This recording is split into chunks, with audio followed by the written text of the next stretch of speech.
এই ভূখণ্ডের স্বাধীনতা প্রাপ্তির আগে থেকেই, এমনকি পাক ভারত উপমহাদেশের স্বাধীনতা সংগ্রামেও ছাত্র আন্দোলনের ভূমিকায় ছিল প্রধান ভূমিকা। স্বাধীনতা সংগ্রামে, গণতান্ত্রিক অধিকার আদায়ের সংগ্রামে এবং মানুষের স্বাধিকারের সংগ্রামে সবসময় ছাত্র আন্দোলনের ভূমিকায় সবচেয়ে প্রাধান্য পেয়েছে এবং এটা ঐতিহাসিক গুরুত্ব অনেক। বাংলাদেশের বর্তমানে যে ফেসিবাদ মুক্ত পরিবেশে আমরা এখন কথা বলছি, সেই পরিবেশ নিশ্চিত করার জন্য সবচাইতে বেশি এবং গুরুত্বপূর্ণ ভূমিকা রেখেছে গণ অধিকার পরিষদের পূর্বতন ছাত্র অধিকার পরিষদ।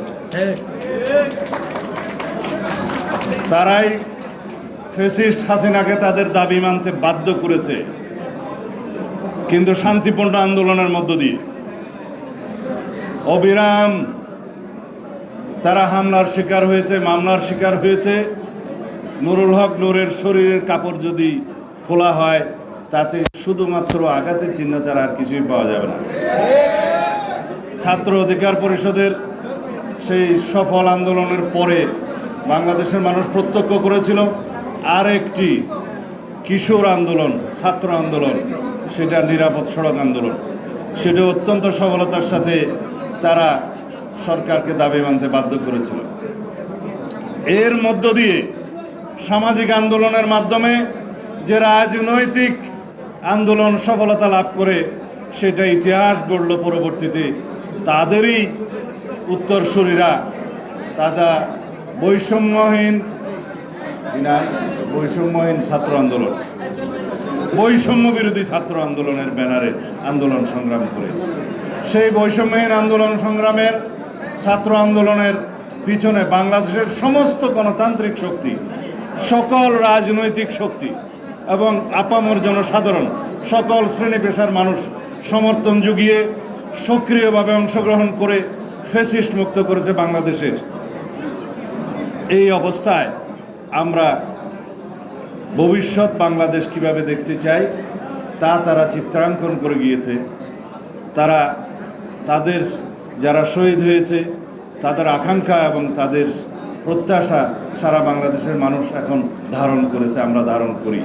সেই প্রত্যাশাকে, সেই জন আকাঙ্ক্ষাকে এবং জুলাই আগস্টের গণবিপ্লবের সমস্ত প্রত্যাশা এবং আকাঙ্ক্ষাকে আমরা ঊর্ধ্বে তুলে ধরে বাংলাদেশের আগামী দিনের প্রজন্মের, বর্তমান প্রজন্মের, তরুণ প্রজন্মের সমস্ত চাহিদাকে আমরা গুরুত্ব দিয়ে, অগ্রাধিকার দিয়ে আমাদের সমস্ত সংস্কার প্রস্তাবগুলো আমরা সাজিয়েছি। সরকার গঠিত সেই সমস্ত সংস্কার কমিশনগুলোর অনেক আগে বিএনপি আরও 1-1.5 বছর আগে 31 দফা সংস্কার প্রস্তাব বাংলাদেশের জনগণের সামনে উত্থাপন করেছে, প্রস্তাবনা আকারে আমরা রেখেছি।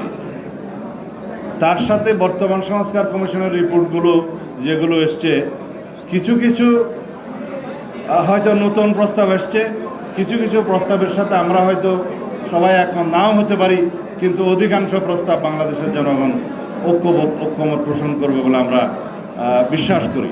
সেই প্রস্তাবগুলোর উপরে যে সমস্ত প্রস্তাবগুলো আমরা হাতে পেয়েছি, হার্ড কপি পেয়েছি, সফট কপি পেয়েছি, সংস্কার কমিশনের সেই প্রস্তাবগুলোর উপরে আমরা আলাপ আলোচনা করছি, বিশ্লেষণ করছি। আমরা অতি শীঘ্র আমাদের রিপোর্টগুলো আমরা সংস্কার কমিশন, জাতীয় ঐক্যমত্য কমিশনের কাছে প্রদান করব, তারপরে আলাপ আলোচনা হবে।